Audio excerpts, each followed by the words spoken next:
If you've ever found yourself trapped in a toxic relationship, especially a narcissistic one, you're not alone. I know how difficult it can be to change our perspective because of how we have learned to treat people. Often, that is because you are a people pleaser. Being highly empathic puts you in a position of giving rather than receiving.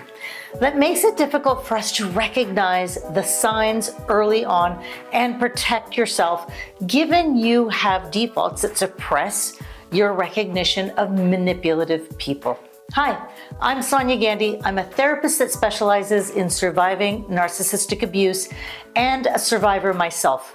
Let's get into the 8 strategies that can help change some of the patterns so to avoid getting involved with narcissistic individuals in the future. Strategy 1, setting your non-negotiables. First, let's talk about setting your non-negotiables when you're dating. These are the things you will absolutely not compromise on in the relationship. They could be values like mutual respect, emotional safety, honesty, or even something practical like having personal time. When you enter into a relationship without having any of these clear boundaries, it becomes easy for someone, especially a narcissist, to push you into situations that make you uncomfortable. Let's give an example. Maybe one of those non-negotiables is that you won't tolerate being spoken down to or humiliated. This is especially important in avoiding narcissistic behavior because narcissists often use put-downs to chip away at your self-esteem. By defining your non-negotiable early on, you'll be more aware when someone is crossing those lines. Strategy number 2, allow new connections to develop slowly. Another key strategy is allowing new connections to develop over time. Narcissists often rush a relationship to create that emotional bond as quickly as possible. This is part of their love bombing tactic. If you don't allow time to get to know someone, you could be drawn into a deep commitment before you even realize who they really are. Take your time. Let things progress naturally.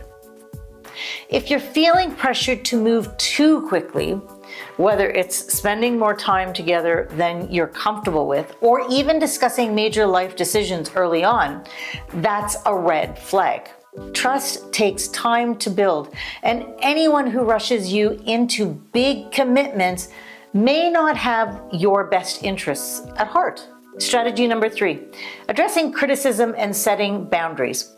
Narcissists often use subtle criticisms to undermine your confidence. Maybe it starts with a little comment about how you look or how you handle certain situations. You might brush it off as no big deal at first, but if it continues, these criticisms can start to erode your self-worth. That's why it's so important to address any criticism head-on and set clear boundaries about how you want to be treated. You can say something like, "I don't appreciate when you make these kinds of comments about my appearance. It makes me kind of uncomfortable, and I'd like for you to stop." Setting boundaries is a form of self-respect. If the person disregards your feelings or continues to criticize you, that's another red flag. And here, I'd like for you to check the link below because I have developed a mini course on how to set boundaries. So first, some context around what boundaries are, what kind of boundaries there are, and then some of those strategies, because as codependents or people pleasers, we're not good at setting boundaries. We were not allowed to set boundaries, whether that is from our family of origin, because they didn't teach us, because there was some narcissism or some other sorts of neglect or abuse. We have learned somehow that by giving is how we get our needs met. But when we have no boundaries, we also can get taken advantage of.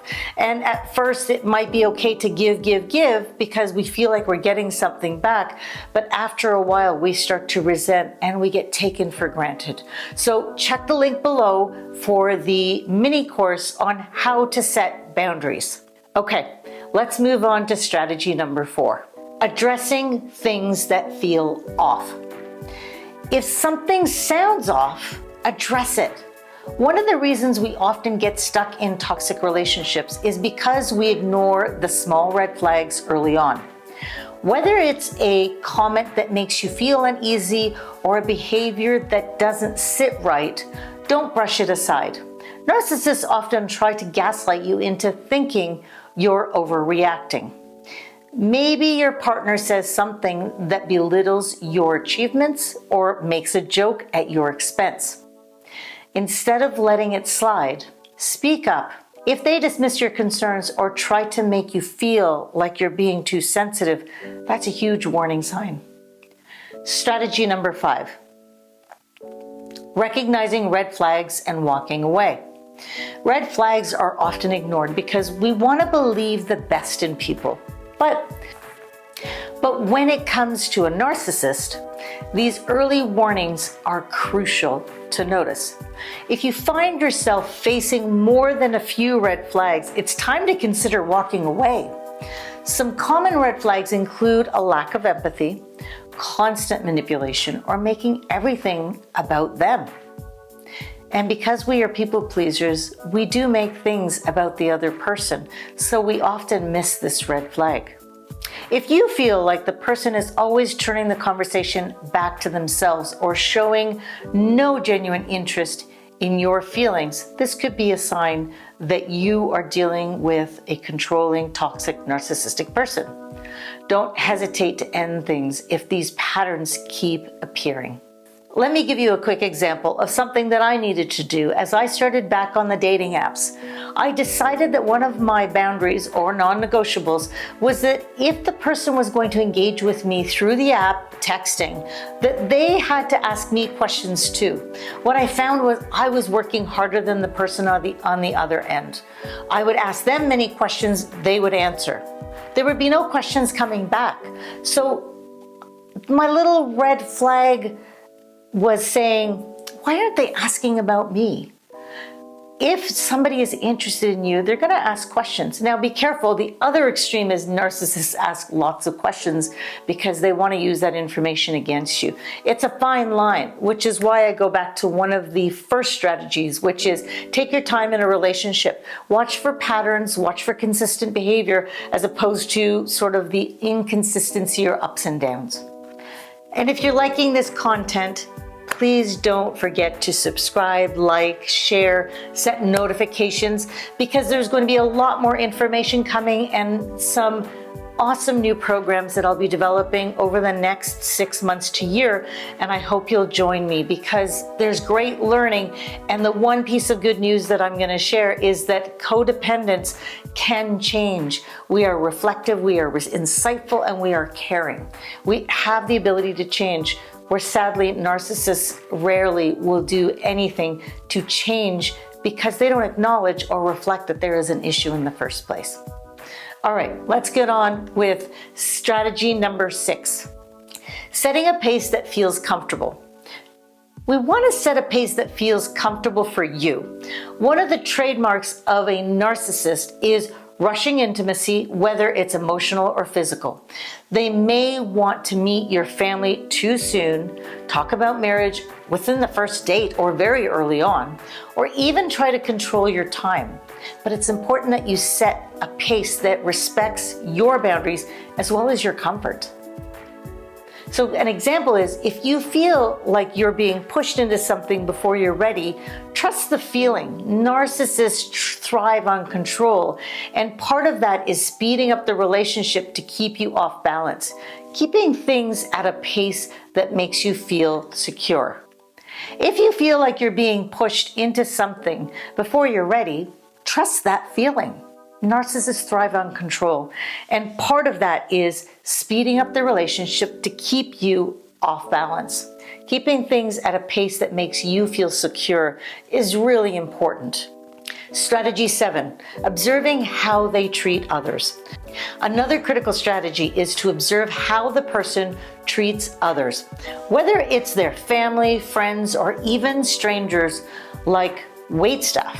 Narcissists are often charming to the people they're trying to impress, but can be cruel or dismissive to those that they see as beneath them. This behavior can be an indicator of how they will eventually treat you.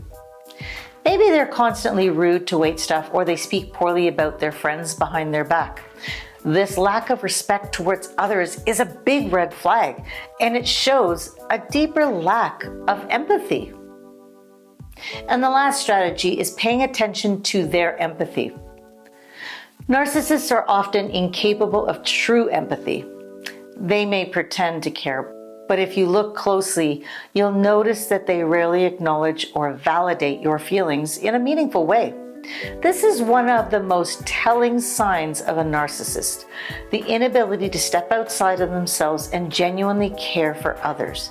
Genuinely, authentically. Does it feel authentic? If you're going through something tough and your partner shows little interest or makes the situation about them, take note. In healthy relationships, empathy is a two-way street. If you're the one showing it, it's a sign that the relationship may be toxic when you don't feel it back. So to recap, avoiding toxic relationships, especially with a narcissist, requires you to set clear boundaries. Trust your instincts and take your time. It's about respecting yourself and recognizing when someone is crossing the line. Narcissists can be incredibly convincing at first, but with these strategies, you'll be better equipped to spot those warning signs and protect your emotional well-being. Thanks for watching, and I hope you found these strategies helpful. Give them a try and give this a thumbs up, subscribe and like, and stay tuned for more exciting information about some of the mini courses I've got coming. Check out the link below for the mini course on boundaries.